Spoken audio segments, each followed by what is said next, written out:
Good morning, everyone. Hello, I am Arindam Ghosh. As I have already introduced myself in some of my previous videos, that I am an assistant professor in the Department of English, Krishna Chandra College, a college located in Birbhum, Hetampur, affiliated under the University of Bardhaman. Today I will teach you Marxism, about Marxist literary theory, various theoretical foundations and basic principles of Marxism, this class is dedicated primarily to the undergraduate students, 6th semester students of English Honours of Hetampur College, as well as all the students of 6 semesters who are reading under various undergraduate colleges of the University of Bardhaman. So let us have a look into your syllabus at first, that what is in your syllabus regarding Marxism. So Marxism, genealogy and definition. Definitely you will be asked regarding the evolutionary history of Marxism, and of course scope and relevance in textual reading, how Marxism can be employed as a theoretical lens, as a theoretical tool in reading a particular literary text, major theorists of Marxism, key terms. The syllabus mentioned some of the important key terms like class, base and superstructure, dialectics, interpellation, etc. So this is your Marxism syllabus, and the university has assigned actually 19 lectures total, 16 lectures for the tutorial and 3 for the tutorial and 16 for the class lectures. And today I will begin my first lecture. So I have titled my presentation Marxism, Ideology, History and Literature. Truly speaking, it's actually impossible to sum up the entire history of the Marxism in this short frame, and almost impossible to fully excavate the unfathomable depths of this very controversial political ideology, its ideological structure and historiography and employment into literature. But still, what we can say is that Marxism is a world-changing idea. You have to remember that when Marx is talking about Marxism in the mid-19th century, around 1844, 1848, other dangerous ideas, other ideas that have changed the world completely and radically, have also arrived around that time. For example, Darwin's theory of evolution, revolution in industrial sector, as well as the conflict between the religion and the science, as well as revolution in political arena. Emperors were overthrown and the regimes changed.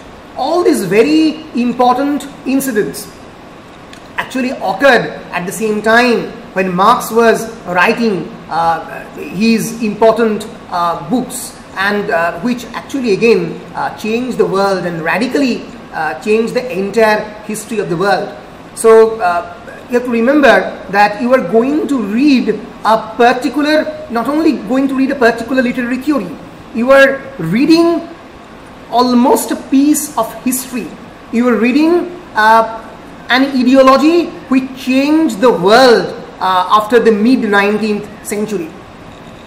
Revolutions happened, regimes changed, an ideology that actually used as a tool against all forms of suppression, oppression, exploitation and corruption actually itself becomes a tool in the hands of the dictator. And how a theory which always propagated in order to organize a proper workers' revolution has been used as a tool to suppress revolution, has been used as a tool to silence the marginalized voices, and how it becomes an important tool in the hands of the dictator. So the history of Marxism is fraught with contradictions. It is fraught with ambiguities, paradoxes, and aporias. So in order to understand the Marxist ideological structure, its history, we have to understand the basic principles, the thought behind the thinking process. So let us begin our journey of this very important and world-changing idea which Marx propounded. So let us begin. So on its surface level, at the outset, I have given a definition of Marxism which is available in the internet. It's a very superficial definition, but there are some loaded terms in replete with this definition that I have to explain. So what is Marxism? Marxism is basically a theory propounded by the German philosopher Karl Marx, 1818 to 1883, and it's a social, political and economic philosophy which examines the effect of capitalism on labor. So the very first important word, the word capitalism. What is capitalism? Capitalism can be read as a tool of exploitation where those who are economically superior, those who control various means of production, those who control land, labor and capital and organization, they are exploiting those who belong to the proletariat community. You have to remember these words very carefully. Who are proletariats? Proletariats are those people who don't have any land, those who don't have any other control over other means of production, those who don't have economic power, those who have only the power of selling their labor. So this particular theory examines the effect of capitalism on the labor, productivity and economic development. How capitalism is controlling all forms of, all means of production, and it argues for a workers' revolution. Marxism always aims with the dictatorship of the proletariat.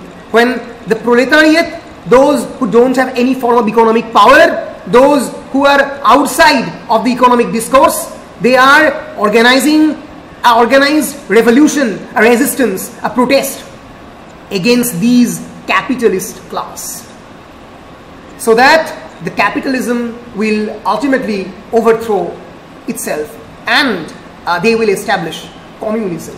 What is communism? Communism is basically an ideal society, ideal classless society. I'll explain the meaning of the word class later, but basically it's a classless society where there is no economic, social, political or cultural discrimination, or economic discrimination. So it's basically an ideal world.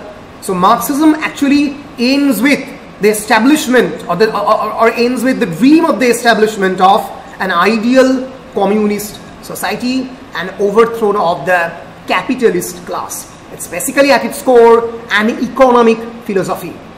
It thinks in terms of materialism. What is materialism? I'll discuss it later. Materialism is basically a philosophy that talks about whose basic principle is matter, material.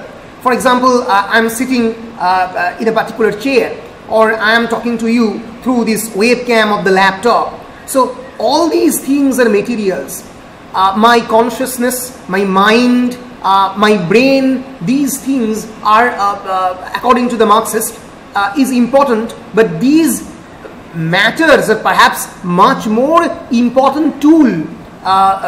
These matters become much more important tool through which I express my expressions and thought to you. So to the Marxist, materialistic conception of history is very important. Marx saw history as almost an evolution through materialism. So for Marx, this materialistic conception of history is a very significant thing. So Marx again talks about another very important conception, that is class struggle. So Marx posits that the struggle between the social classes, especially between the bourgeois, who are the bourgeois who have the means of control over the production, those who can control the various means of production, as well as those who have money, those who can dominate the society economically, they are bourgeois. So for Marx, basically our entire society is a kind of class struggle between the bourgeois or the capitalists and the proletariats or the workers.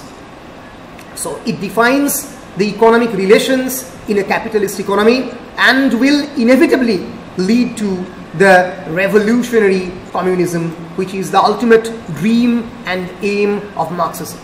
So on its surface level, Marxism is basically a kind of philosophy, profound social, political and economic philosophy propounded by the German philosopher in the mid-19th century, around 1844, and it examines basically the effect of capitalism on the labor, on the productivity and the economic development, and ultimately dreams of an workers' revolution and an ideal communist classless society.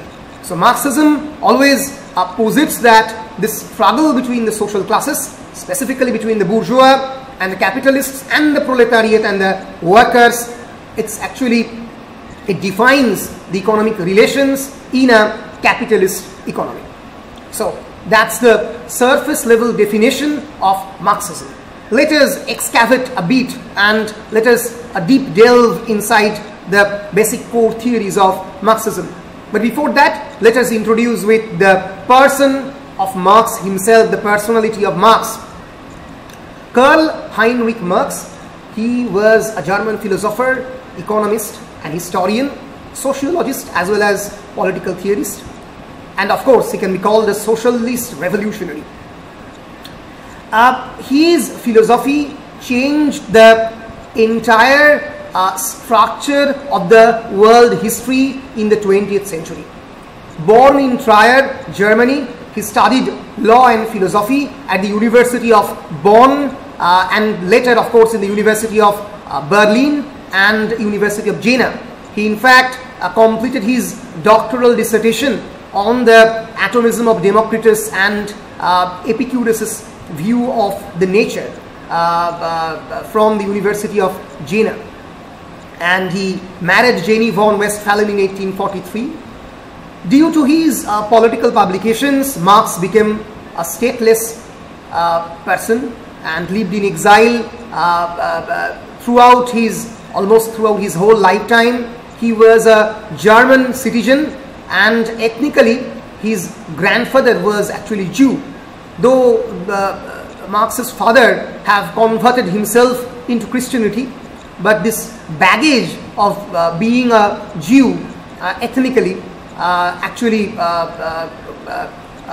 persecuted him throughout his entire career, and he never able to settle in Germany, so he settles himself in England, and his major-most publications actually published from London, and he wrote all his famous books, be it the Communist Manifesto or be it the Capital, from the University Library of London, from the London Museum Library, and he lived in exile with his wife and children in London for decades, where he continued his thought in collaboration with another very important German thinker, his friend and guide, his fellow comrade Friedrich Engels.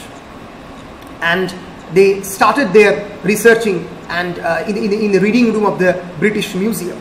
So you have to remember that Marx was a stateless personality who do not who is not a citizen of a particular country.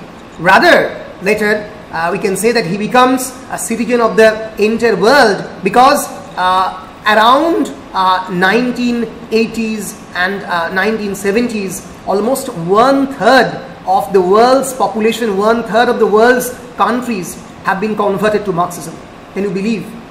His ideas have such an impact on the world history that almost 1/3 of the world's population and 1/3 of the countries of the world have converted into Marxism, have embraced Marxism as their official political choice or political ideology. Some of his best books are his 1848 pamphlet that changed the history of the European politics, Communist Manifesto, and the 3-volume Das Kapital or Die Kapital. It's a very important book. The first volume published in 1867. You to remember the year is very important, 1867, because in the year 1857 the Sepoy Mutiny occurred. So the colonial forces are actually eroding down. In the year 1859, Charles Darwin published his Origin of the Species, where he for the first time said that man has not been originated from a divine transcendental God. Rather, he is a progenitor, he is a being of evolution, and he is perhaps draws his lineage from a monkey. So for the first time, this conflict between the religion and the science and all other great grand narratives of, be it theology, imperialism and other things, are collapsing in Europe in the 19th century. So Das Kapital, the first volume published in 1867, and in the year 1885, the second volume published, and the third volume published in 1894. His political and philosophical thought had enormous influence on the subsequent intellectual, economic and political history. He is the personality whose name has been used as an adjective, Marxist, as a noun, Karl Marx, and of course as a school of social theory, Marxism. So he is such an important personality that his name has been used both as an adjective, a noun, and as a school of social theory. I'm introducing with you the companion of Marx, the friend of Marx, the lifelong comrade of Marx, Friedrich Engels, another German philosopher, historian, communist, and businessman, because his father was owner of the large textile factories in Salford, England. He originated also from Germany, the then undivided Prussia. And Engels, together with Engels, he developed this theory of Marxism. In 1845, Engels published another very path-breaking book, The Condition of the Working Class in England, based on his personal observations and research in the English cities. So, in the 19th century, you have to remember that this hierarchy of the classes was extremely prevalent, and the capitalists always exploited these proletariat classes, these industrial workers, on a great scale, and these workers don't have a much voice. And industrial revolution was occurring around from 1760s, 1780s onwards, and the cities of the England became very populated. The din and the bustle of the cities, as well as there was no such leisure time for the workers. Hence, they were extremely being exploited by those who are the owner of the factories. So, in these particular situations, the workers need a particular platform, a kind of association or union where they can express their own voices, where they can protest, where they can talk about their own problems and challenges that they are facing in a new city of London. So Marx and the Engels, they have for the first time given a kind of voice, the first platform for the workers to express. to express themselves. So Marx and Engels have given the workers a platform. And around 1848, Engels co-authored with Marx the Communist Manifesto, which was was an assignment given by a particular workers' league called the Communist League. It was an association and a union on the part of the workers. And later Engels supported Marx financially even, and allowing him to do research and write Das Kapital. After Marx's death, Engels edited the second and the third volumes of the Das Kapital. And Engels' another important contribution is that he organized all the Marxist notes on the theories of the surface value, which we'll read later, Udbritto Mulle Tattva, and of course which were later published as the fourth volume of Das Kapital.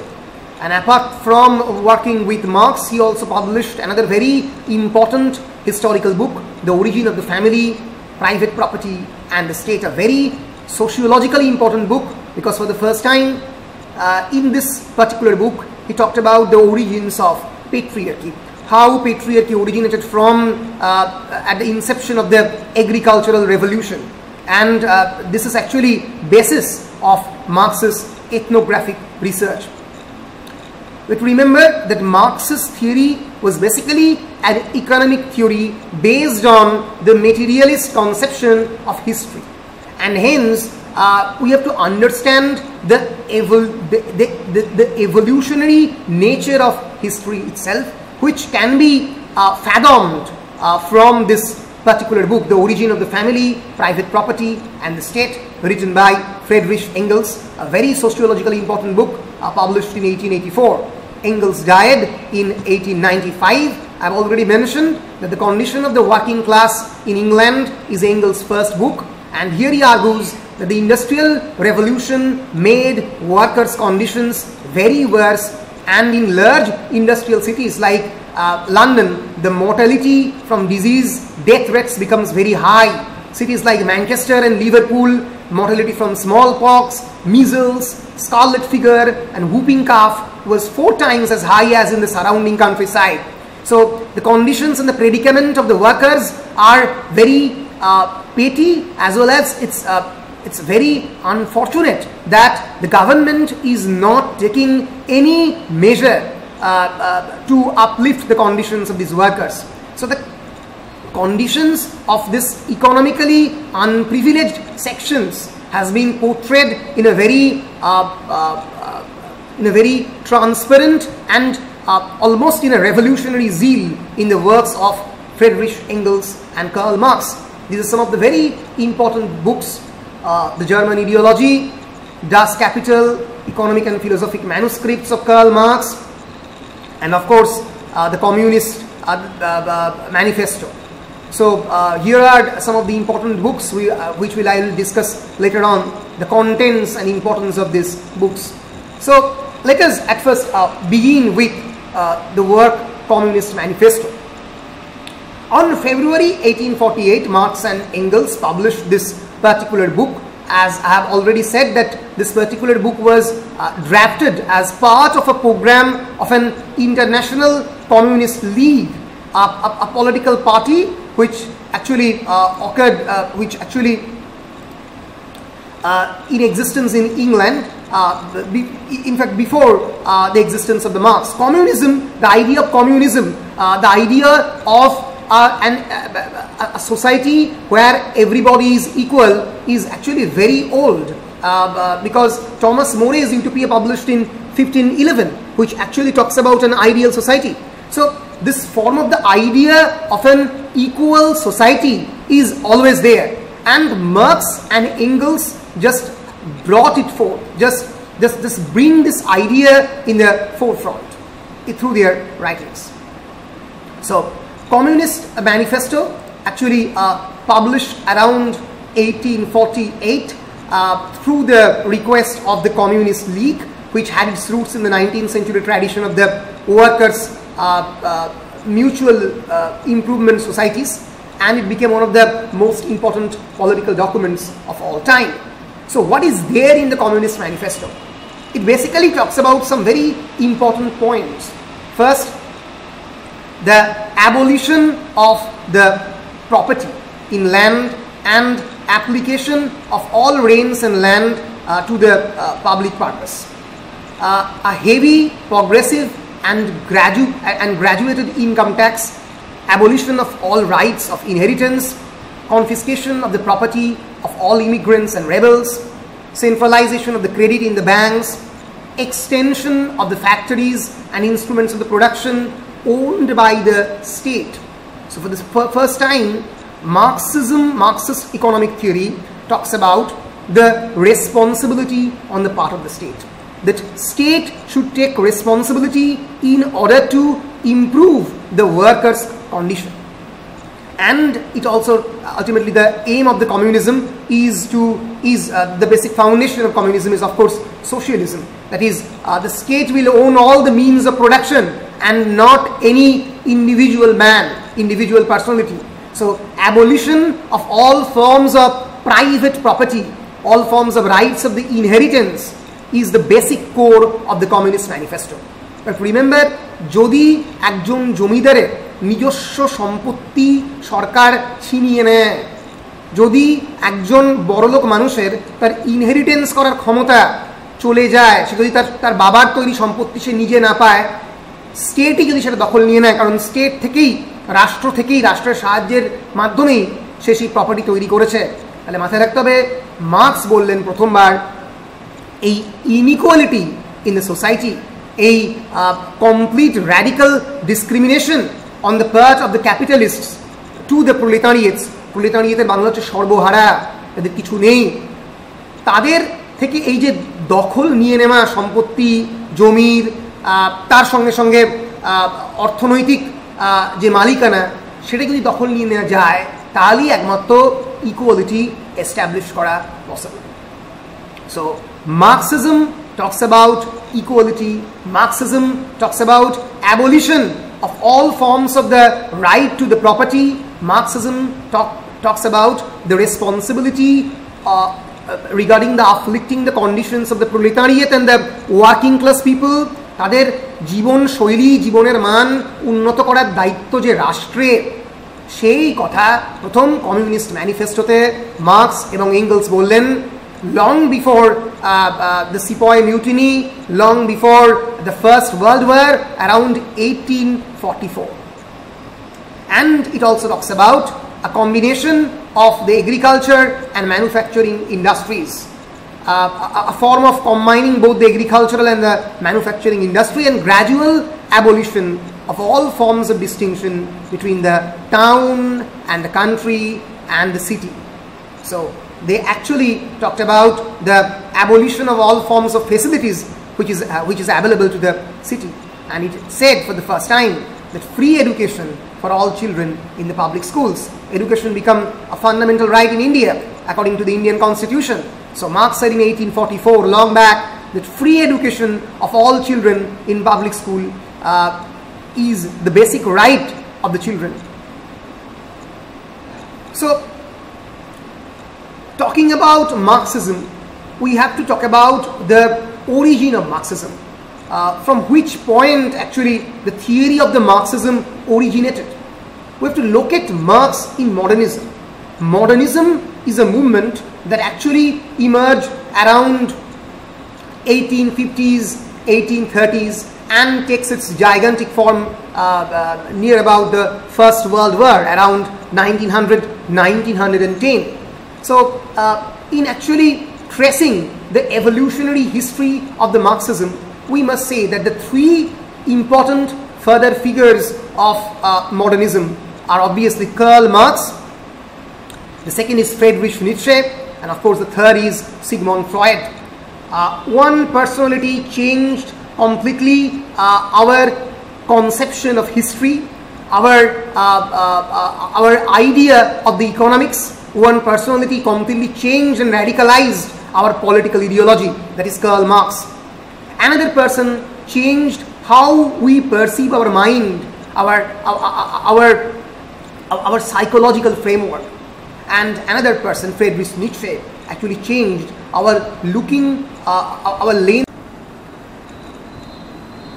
our lens of visualizing God.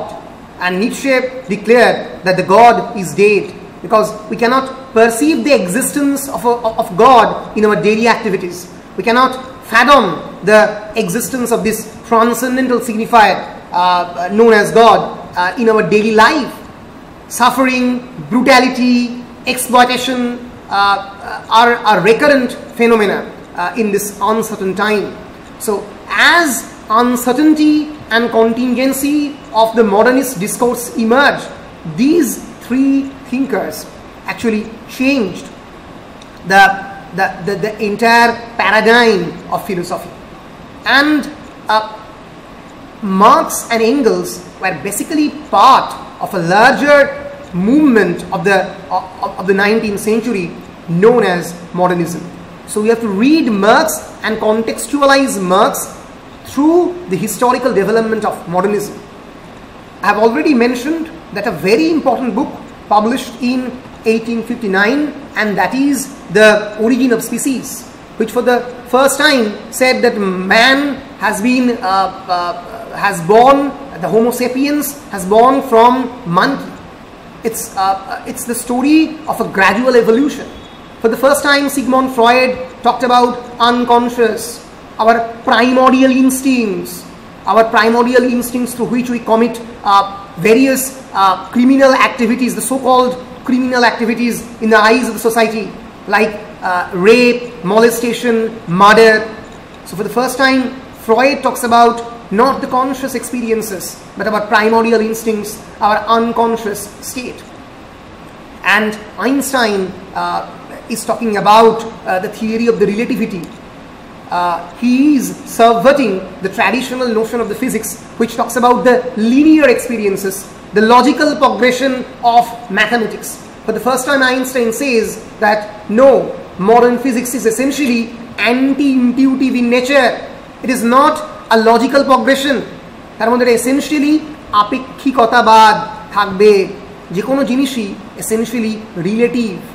আমি 2 + 2 = 4 একটা proper mathematical ইকুয়েশনের মাধ্যমে একটা certainty prove করতে পারি, কিন্তু আমাদের modern ওয়ার্ল্ডের যার কথা আইনস্টাইন বলেছেন অ্যাকচুয়াল কোয়ান্টাম ফিজিক্সের থ্রু দিয়ে আমাদের মডার্ন ফিজিক্যাল এনভায়রনমেন্টকে যদি ম্যাথামেটিক্যালি এক্সপ্রেস করি, তাহলে তার মধ্যে বিভিন্ন ধরনের কন্টিনজেন্ট আনসার্টেন অবজেক্টস ঢুকে পড়ে এবং এসেনশিয়ালি ব্যাপারটা রিলেটিভ হয়ে পড়ে। এই সার্টেনটি অফ দ্য ফিজিক্স আর থাকে না। তো এই যে একটা uncertain discourse in our everyday life, এইটা হচ্ছে মডার্নিজমের একটা পার্ট, এবং সেটা from the mid 19th century up to the second world war এই পুরো মডার্নিজমের যে ইনফ্লুয়েন্স সেটা কন্টিনিউ করেছিল। And we have to read Karl Marx in the context of this modernist discourse. But there was again that underneath this haphazard and contingent ordinariness of everyday life, there were certain dynamic powers that, while remaining hidden, is actually controlling the way the things changed and determined the future. So the modernists also believed that in this haphazard and contingent universe, in this uncontrolled ordinary life, there are certain powers that actually remains hidden inside it, and these modernist thinkers have tried to excavate and delve deep inside these patterns, trying to find what hidden inside, what hidden as an underlying pattern inside this social discourse. And for Marxism, this hidden pattern is, of course, economics. Economics is the hidden pattern through which the exploitation is conducted. Economics is the hidden pattern through which the bourgeois people, the capitalist people are always trying to hegemonize and colonize the proletariats. If we are talking about the roots of the Marxian theory, three sources can be derived. The first source is, of course, the influence of Hegel. Wilhelm Gottfried Hegel, Marx's guide Marx's mentor, though he was not a physical mentor, but he was extremely influenced by Hegel. Hegel's theory of the dialectics in particular. What is the meaning of the dialectics? Dialectics means a kind of irresolvable conflict between the two things, which ultimately ends in resolution. The conflict between two objects, two forces, which ultimately ends in resolution. The conflict between the thesis and the antithesis, which ultimately results in synthesis. So Marx always believed on the conflict of the history. That history is essentially the history of the conflict, no history. And ultimately, historical periods have been built up through the resolution of these conflicts by building another doctrine. And again, with the birth of another thesis. And again, another antithesis will born out of this contradiction which is inbuilt inside the thesis. So, ei bhabei history progress kore, said Hegel. And of course, there were the influence of the German thinker Immanuel Kant, the British political economists, the political economy of the 19th century, which were pro-capitalist in nature. The theories of the Adam Smith, propounded in his famous book, The Wealth of Nations. Of course, David Ricardo's famous book, Rent. Ricardo and Adam Smith were British political economists who supported capitalism. The critique of the British political economy of the 19th century emerged in Marx. So, Adam Smith and David Ricardo also can be considered as a very important and visible influence in Marx's writings. And of course, another much less talked about influence, who for the first time, Lenin, Comrade Lenin, I will talk about him later, Vladimir Lenin, in his essay, The Three Sources and Three Component Parts of Marxism, for the first time talked about this the influence of the French revolutionary thought, the writings of the Saint-Simon, Proudhon and others, and its influence on Karl Marx.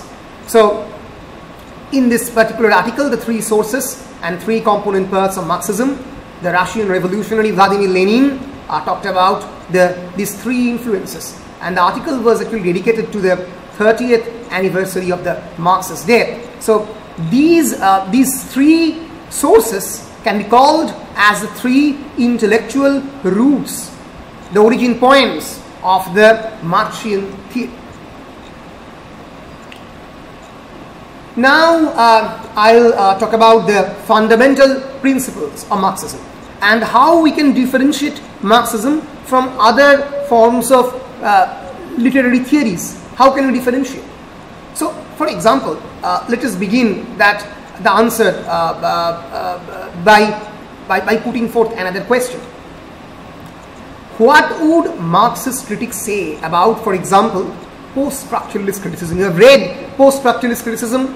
I have discussed with you the tenets of Derrida's thinking, how post-structuralist thinking developed in the 1960s and 70s in France. What is post-structuralism? Post-structuralism talks about the predominance of language, the predominance of discourse, the predominance of the state machinery which is operating through this language. What would Marx talk about the post-structuralist criticism? So, they would say, a Marxist critic would say, that by focusing our attention on the importance of language and linguistic discourse, post-structuralists distract our attention from the real forces that create human experience. So, according to the Marx, the real force is the economic system, the economic force that structure the entire human universe, that structure the human societies. So, for Marx, economic system is the primary foundation, it is the base. If a particular theory, any form of social theory, does not foreground the economic realities of the human culture, then it absolutely misinterprets and misunderstands human culture. So, for Marxism, getting and keeping economic power is the motive behind all forms of social and political activities, including education, philosophy, religion, government, arts. everything is based on economy. Thus economics is the base on which the superstructure of the social, political, ideological realities is built.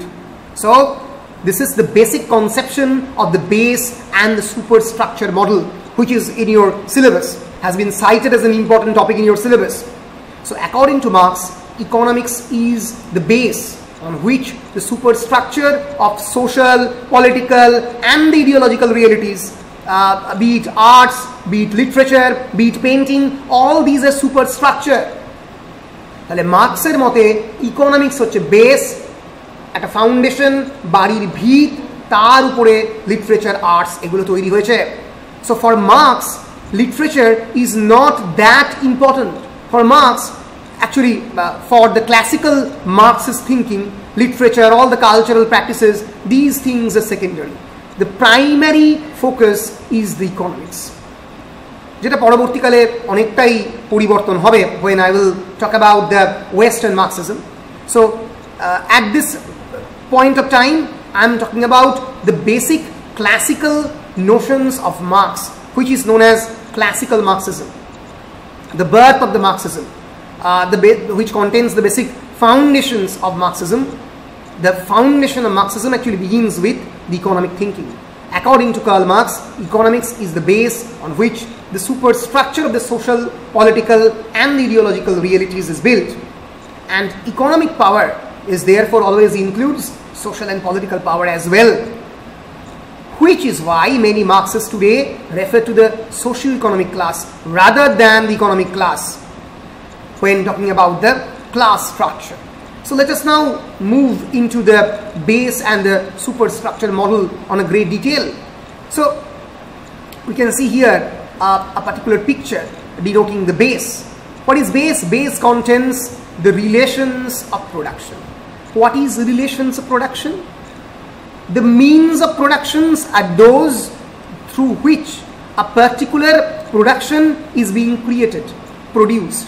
For example, land, labor, resources, factories, money, organization, these are all means of production. Very important things to remember throughout your entire life. Means of production is the instruments, is the devices through which a particular object is being produced. Factories, all the attachments, the lands, the raw materials, these are means of production which has been owned by the bourgeois people. Bourgeois means those who controls the means of the production. And on the other hand, then there is the relations of the production. What is relations of the production? Through which, through this means of the production, certain relations, certain dynamics is being built between the workers and the bourgeois, between the proletariats and the bourgeois. These relationships are called the relations of production. How bourgeois is exploiting the proletariat, this relationship of exploitation, suppression and oppression is called the relations of production. So these are called the basis, the economic basis, the foundation on which our society is resting. So basically base comprises of, for example, employer-employee, working conditions, the technical division of the labor, the property relations, these are all bases. So base determines society's other relationships and ideas to comprise its superstructure. Superstructure consisted of the various cultural institutions, for example, schools, colleges, religion, for example, churches, family, institution of marriage, mass media, all these belongs to the superstructure. Superstructure is thing on which is actually created on the base. যদি base না থাকে, যদি according to the marks, যদি এই factory workers এবং industrial workers and these slaves and these economically suppress people, এদেরকে যদি suppress করা না হয়, তাহলে সোসাইটির সুপারস্ট্রাকচার, এই যে দেখতে পাচ্ছ একটা সোসাইটি, তার যে এন্টায়ার মেশিনারি, এটা কোনোদিন প্রপারলি বিল্ট আপ হবে না, ভেঙে পড়বে। সো এই মার্কসের এই তত্ত্বের মধ্যেও অনেক ধরনের ভুল আছে, সেটা তো পরবর্তীকালে পোস্ট মার্কসিস্ট অ্যান্ড ওয়েস্টার্ন মার্কসিস্টরা আলোচনা করবেন, সেটা আমি পরবর্তীকালে আসবো। So I'm talking about right now the classical doctrine of Marxism, which talks about that the superstructure is built upon the base, and the superstructure including all forms of cultural institutions, political power structures, various forms of the rituals of the state, politics, all these are based on this base. Base is the exploitation of the worker. So workerদের exploit করে এই পুরো আমাদের সমাজের অন্যান্য সমস্ত ইনস্টিটিউশনগুলো চলছে। So Marx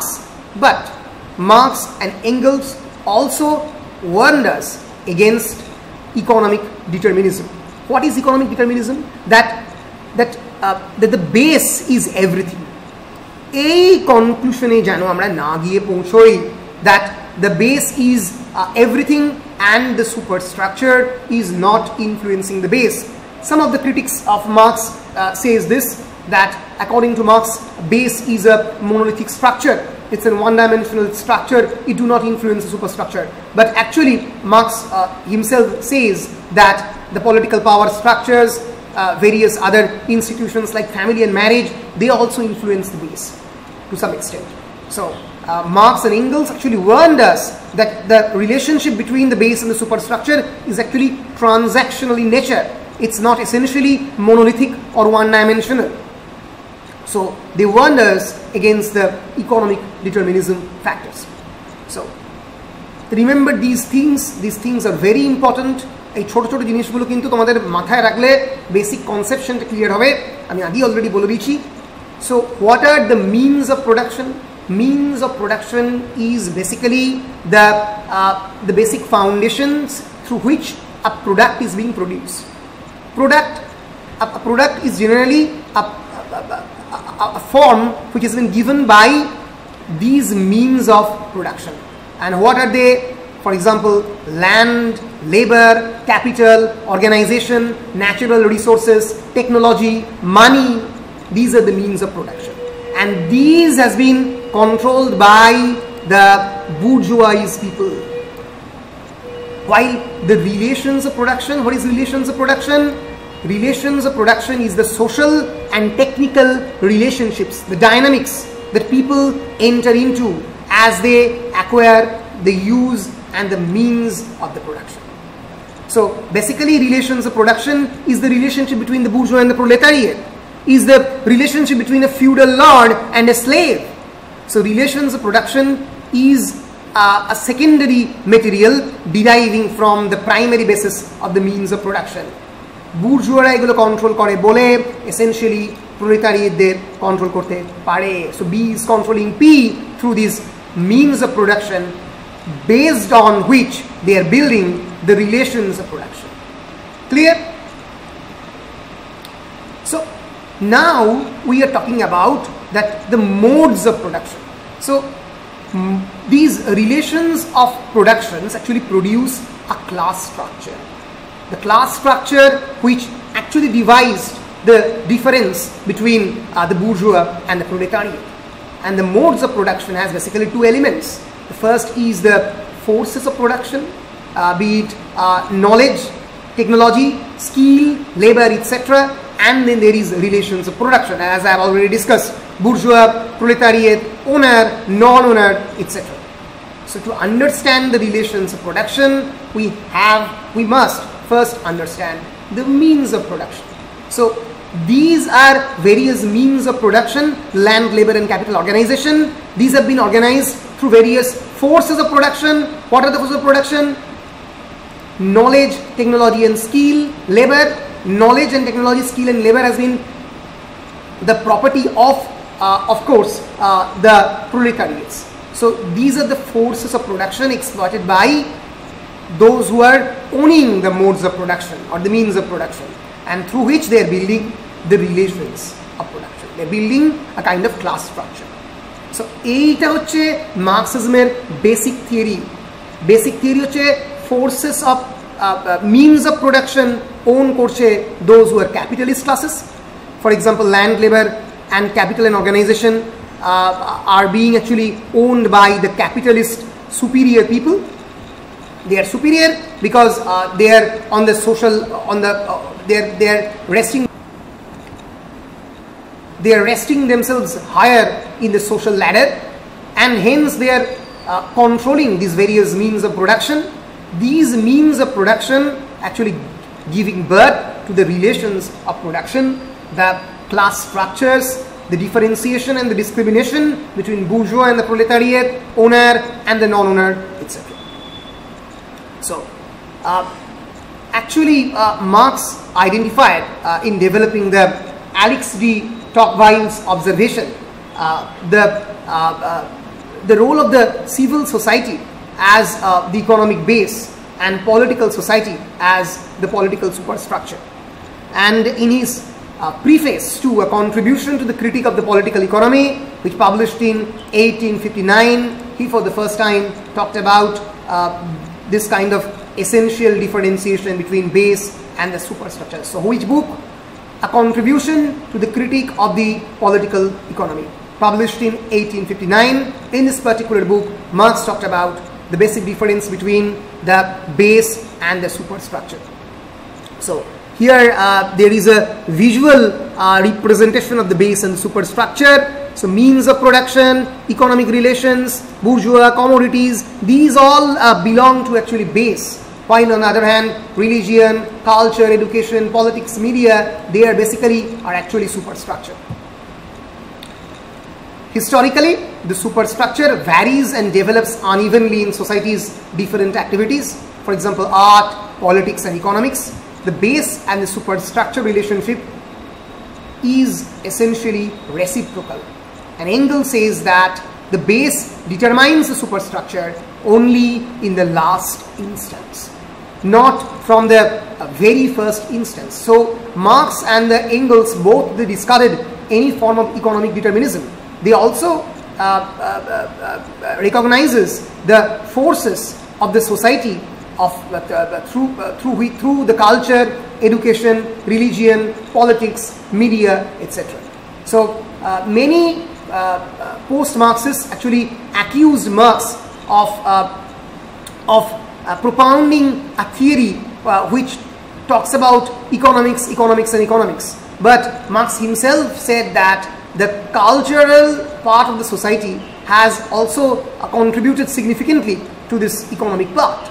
So it's not actually a monolithic theory of base and the superstructure. Rather, this theory is essentially transactional, and Engels actually said this and warns us against any form of economic determinism.